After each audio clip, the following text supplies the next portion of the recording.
Yeah, I don't know what I'm waiting for. I've been sitting here staring at this camera, or my phone, rather, for the last like 10, 20 minutes, debating when the perfect time to start and all this would be, and I think that's kind of a good place to start, is that I keep telling myself, I just need to do this, and then I can make videos. I need to do this, and I need to be like this, and I just said stop and hit record, and now I'm talking. So that was the impulsive just do it. I'm alone right now, so that's very helpful, but I want to teach myself to make these videos when I'm not alone, because I think it's just gonna make me make videos more often, because I've never in my entire life had much time where I'm completely alone. But I really enjoy sharing these videos with people, and I was prompted to do so by my close friend Nadine, because yes, I got my eyebrows done. Thank you. That was for you, to her. I just wanted to say this is gonna be like a podcast video update, but not like strictly. I don't really know what I'm gonna do. I also wanted to crop this differently, not have it be where I'm sitting on my computer. In fact, I'm gonna put my screensaver on so I'm not constantly looking over at my computer. So I can just focus on looking at you. The viewers, the real people on the other end of this, that I have to keep telling myself aren't just robotic profiles. But I'm slowly learning that you are very real people out there. I mean, I know practically, like, obviously I'm not well, I am kind of. But I'm not under the impression that the people on the internet aren't real. Obviously, you're all real. Well, any of you that are audibly perceiving this.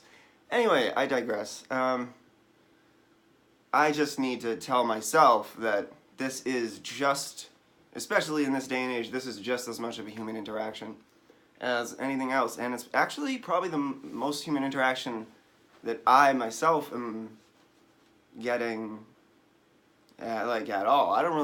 I've become fairly reclusive, which I don't even care about. I'm not depressed about that. I've not exiled, that's such a stupid word. That's not what I want to say.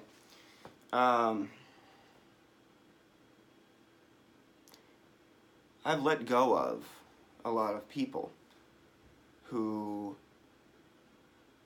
didn't necessarily believe in my mission in life or something. I don't know.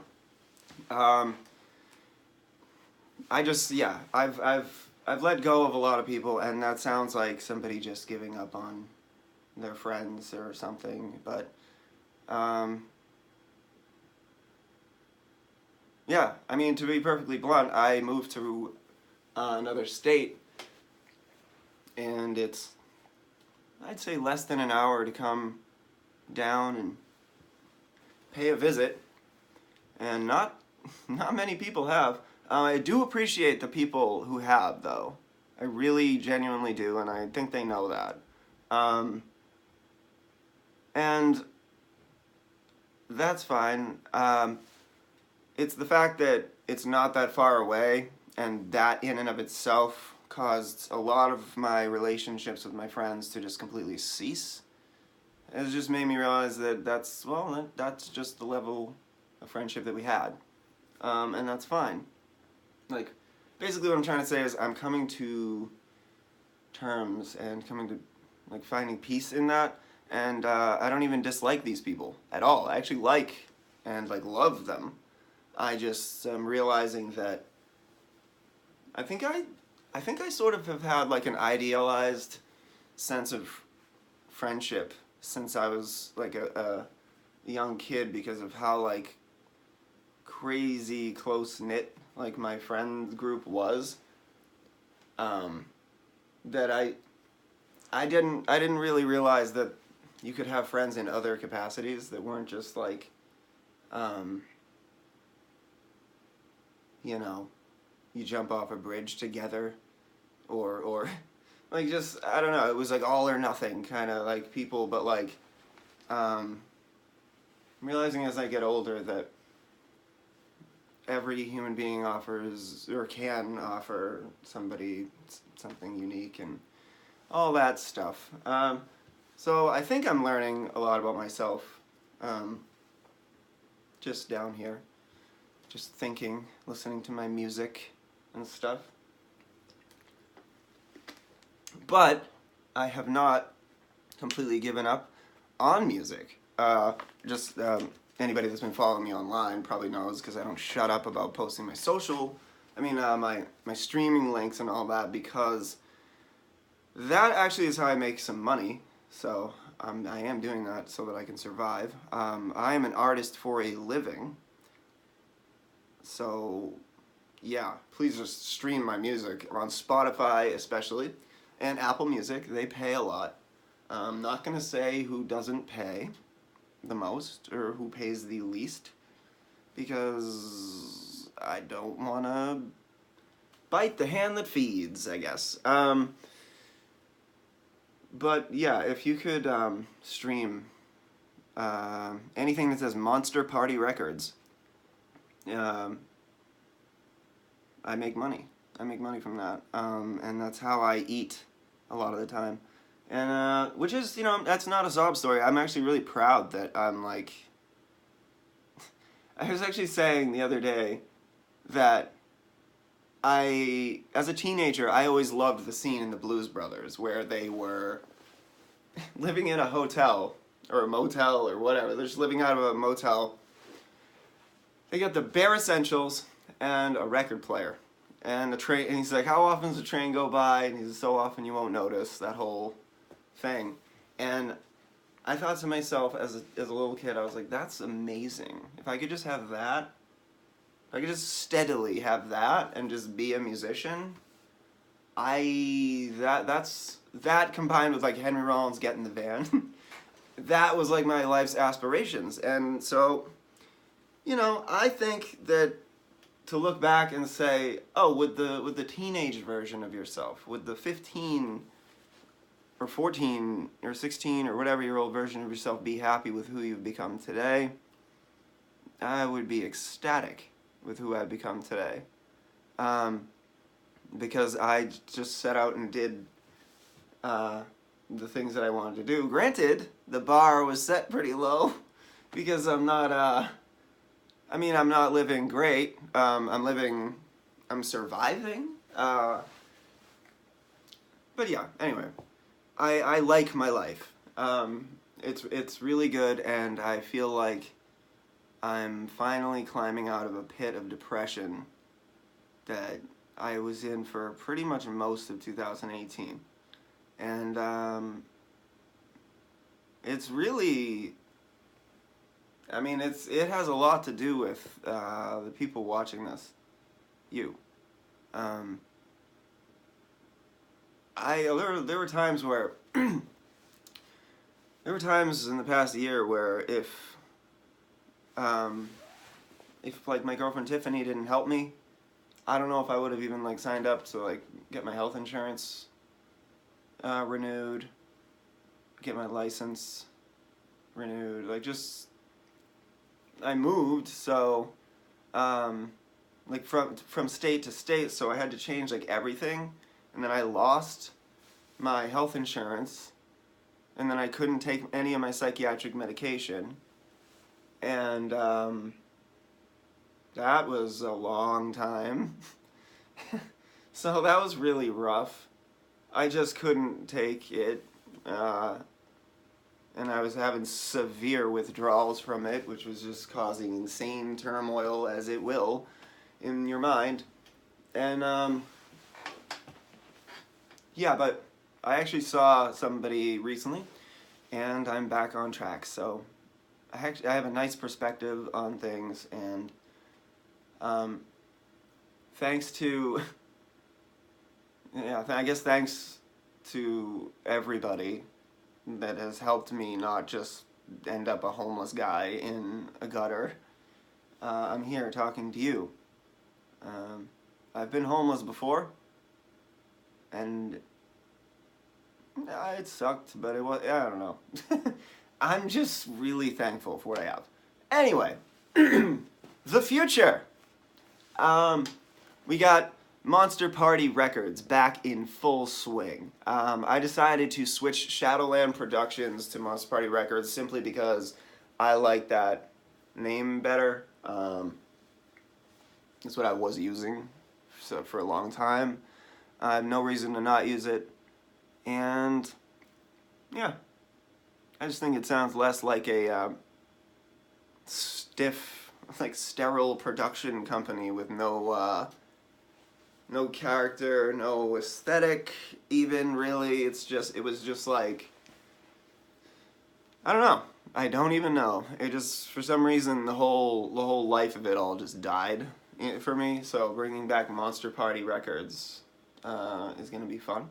Bringing back Monster Party buttons, because I make custom 1-inch buttons. And I also just make fun designs and stuff that I sell, like one-off things. Oh yeah, I just wanted to say thank you to Nadine again. She got me this shirt. And thanks to Brittany for, for this. You got me that a long time ago. I wear it and think about you all the time, and I'm thankful that you did that. Thank you. It's my favorite necklace. Also, oh please let me find it. Please. One. I found one. Found one. Where's the other? Where's the other? Where's the fucking other one? No, this is, I can't just not show you this now. This is bullshit.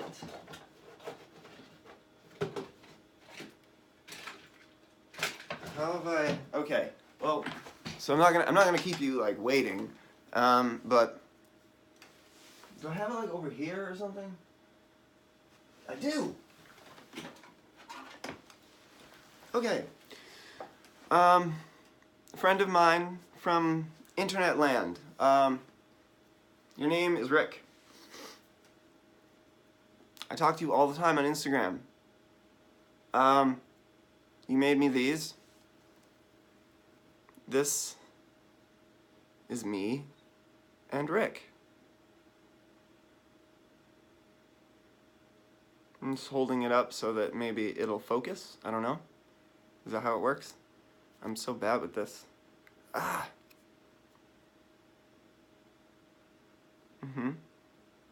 They're a little, like, I'm so blind. You put the loop thing. They're little, I don't know what they're called. But it's really cute. Look at this is me. With the ripped black jeans and the green, the kind, you know.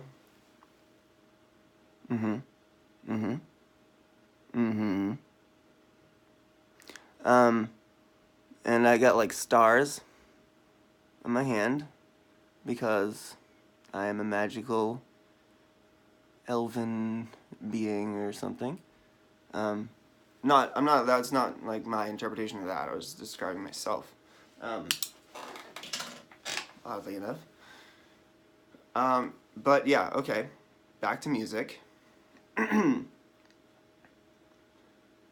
Energy. I don't really know. I'm just gonna be candid. I don't really know what's going on. No, I do to some extent. I just don't know exactly what's going on. I need some water.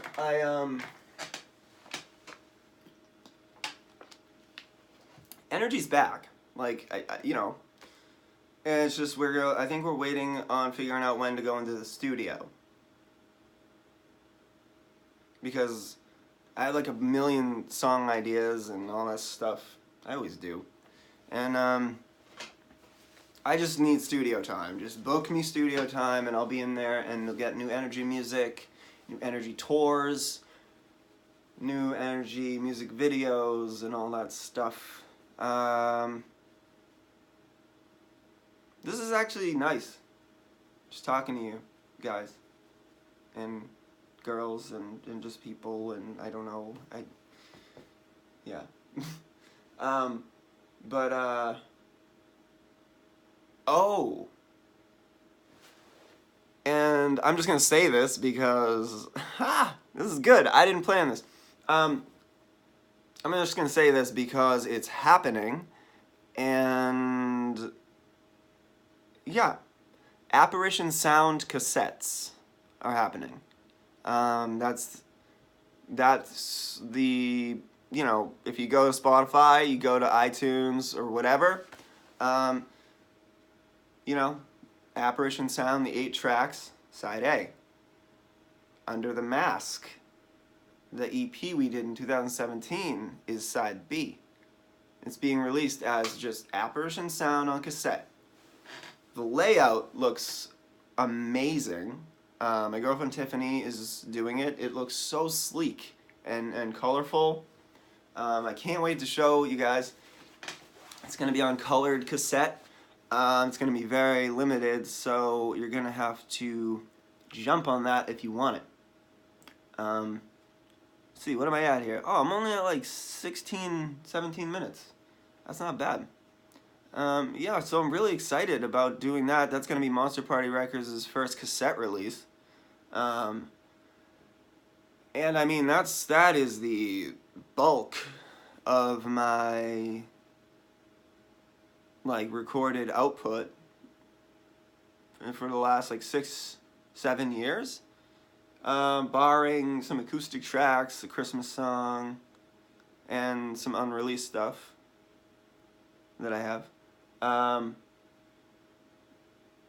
But yeah, I just think that is going to be really cool. And I decided to put Under the Mask on the other side because I'm a sucker for compilations. I just fucking love it. Anybody that follows Energy's stuff can probably tell that I just can't stop lumping all the songs together and putting together new compilations because I think it's fun, and I'm actually told by way more people than not that they really enjoy it.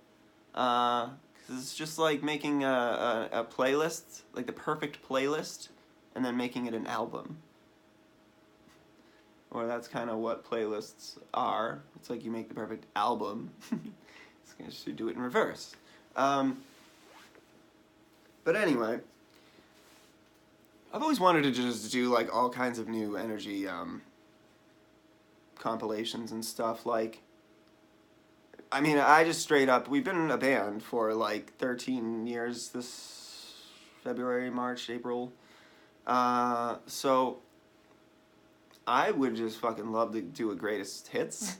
I mean, that sounds like stupid or whatever because we never had a hit, but I would say everything before Another Yesterday, so from before 2012, I would pick the most popular songs.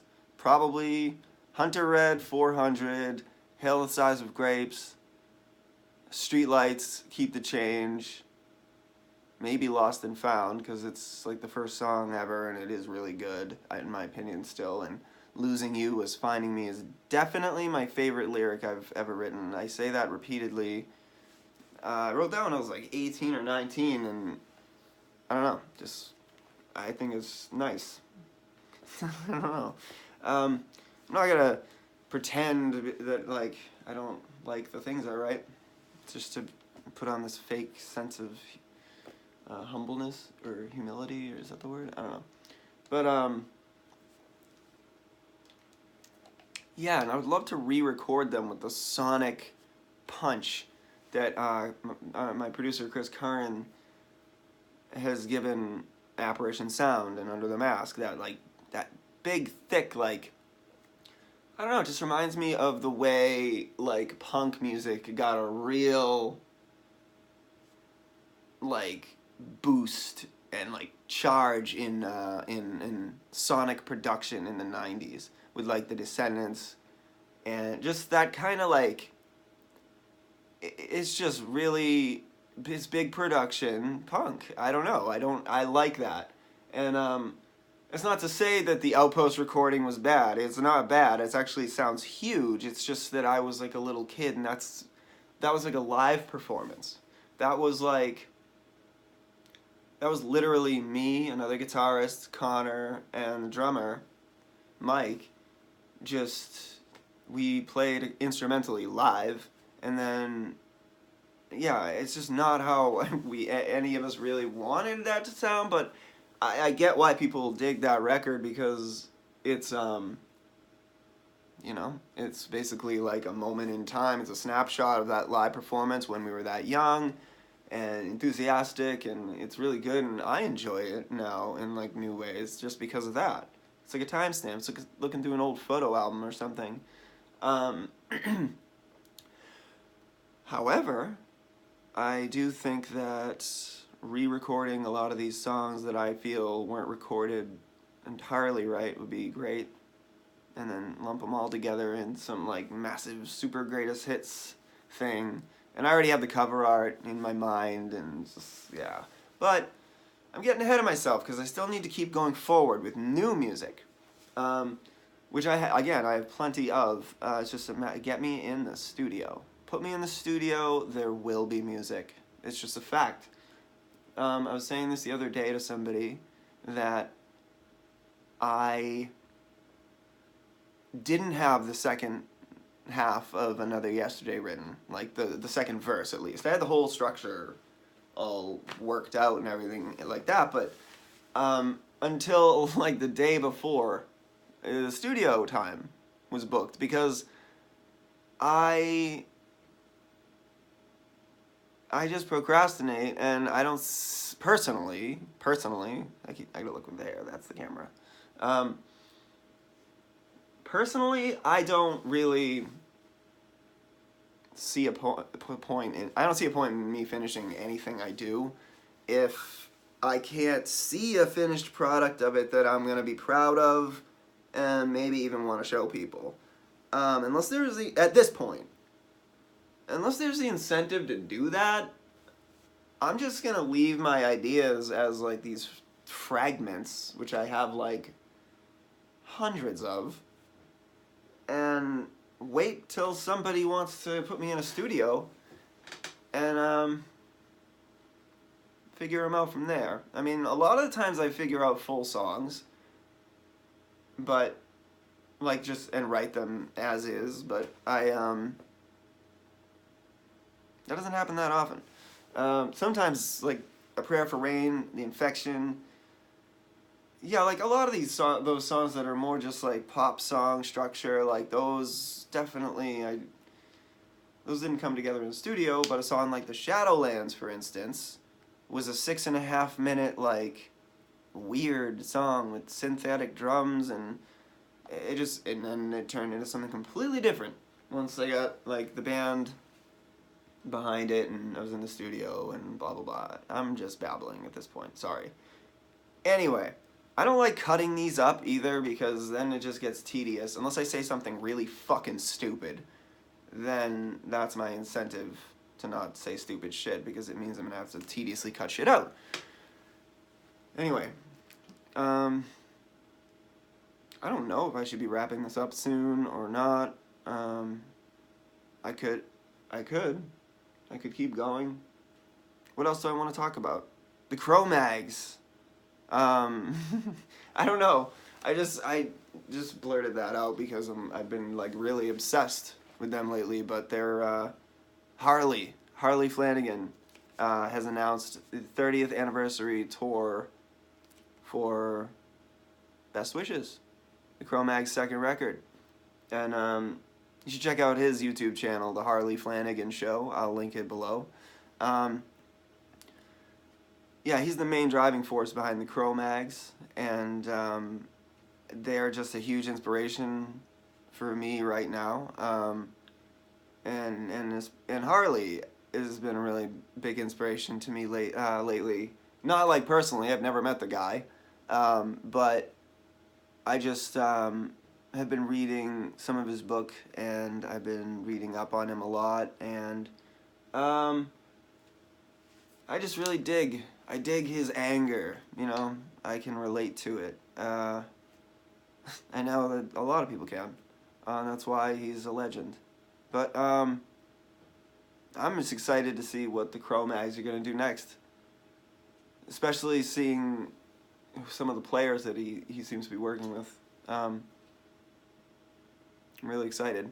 And I would also love for Energy to cover The Other Side of Madness from the Alpha Omega record. I think I could really... I would... I couldn't do Harley's parts, but... or Hallie's parts, as they say in Boston. But I'm in Rhode Island now, which actually, that record was recorded in Warren, Rhode Island, which is not even far from where I'm at right now. But... yeah, I don't even know how I would do that, but the singing and stuff, I could do that. And the riffing, I could probably play some of the guitar riffs if I practiced a lot. Not the solos, though. Man, that is a tight, like just a titan of a record, like that Alpha Omega.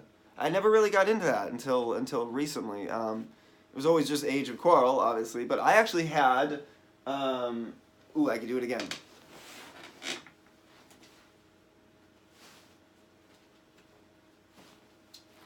Or maybe I can't. I keep losing everything.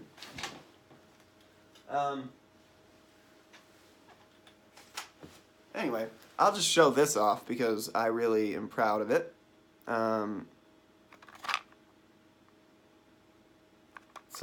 Yeah, obviously. cro-mags, Age of Quarrel, original cassette. I also had the Age of Quarrel Best Wishes CD, where it's like both albums on, in one. I had that, and I didn't really listen to I didn't really listen to the end of the album as I thought of it, because I didn't even realize it was two different albums, and I honestly couldn't even tell that it was a different singer. Which is strange, because I'm a singer. You'd think I would just, like, pick up on voice stuff, but I don't know. It sounded like the band just kind of was trying new things towards the end of the album. It didn't sound too different, which I guess is kind of indicative of, Harley's role in everything, isn't it? Whether it's other people or him singing, it's just... I mean, I love John Joseph. He's an unbelievably charismatic frontman, and I follow him everywhere, and I like all of the humanitarian work that he's doing, and I watch his thing on the Joe Rogan podcast, and, like... I don't like taking sides on shit. It's just, I like to just enjoy the art that these people, who to me are just legendary, amazing people. Whether they're living in mansions or just like still struggling to pay rent. I just think they're amazing. I want to see I want to see the cro-mags. Because that's what he's calling it. He's calling it the cro-mags. Because it is the cro-mags.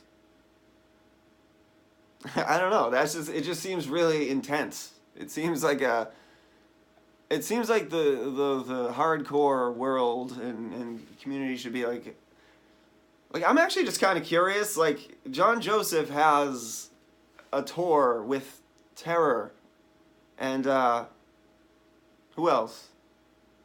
Hatebreed. Yeah. It's like Hatebreed's anniversary tour or something. And John Joseph's cro-mags are booked for that. And Harley's doing the cro-mags now. And, I'm not going to get into, like, legal stuff because I don't know. I am not involved in any of this. But I saw online. I mean, who knows how true that is? That there was some sort of a trademark thing going on. I don't know. That's the most I can even say because I don't know anything.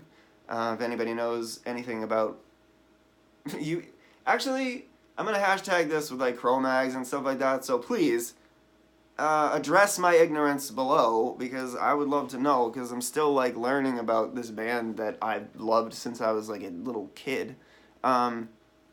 Or teenager, I would say, like, you know, late teens. I'm not gonna pretend I was into the cro-mags when I was like 12. But definitely like by the time I was like 17, 18, 19, when I was like really getting into hardcore. But yeah, please just let me know what your opinions are, what's going on, what I'm wrong about. Like, I just want to know. Anyway, on to the next thing. I had a list, but it's on the phone that I'm looking at right now, so I can't stop that. All right, this has gone on for half an hour, so I'm gonna stop. Let me know what you would like me to talk about in future videos in the comments below. Let me know. Just interact with whatever the fuck I just said. I don't know. I'm trying to be a YouTube person right now. I'm not trying to like be a career YouTuber. I want to be a career musician. This is just something I really want to do to express myself and my thoughts and everything. And also, I was thinking I just jump from topic to topic. I'm sorry. I'm gonna try to tone that down unless whatever. But also, I was thinking of maybe occasionally reading some of my old tour journals from when Energy used to tour a lot. I used to write detailed tour entries for every single day about what happened and my experiences and everything like that. And I was thinking like a visual, you know, get in the van with Tank kind of thing. Or get in the bus, because we did tour in a double-decker tour bus in Europe with Slapshot. That was intense. It was cool. But yeah, let me know if you'd like to hear some of those stories. And what else? Yeah, just, I don't know. Thank you so much just for everything. I'm going to leave links in the I'm going to leave links in the description below. Yes.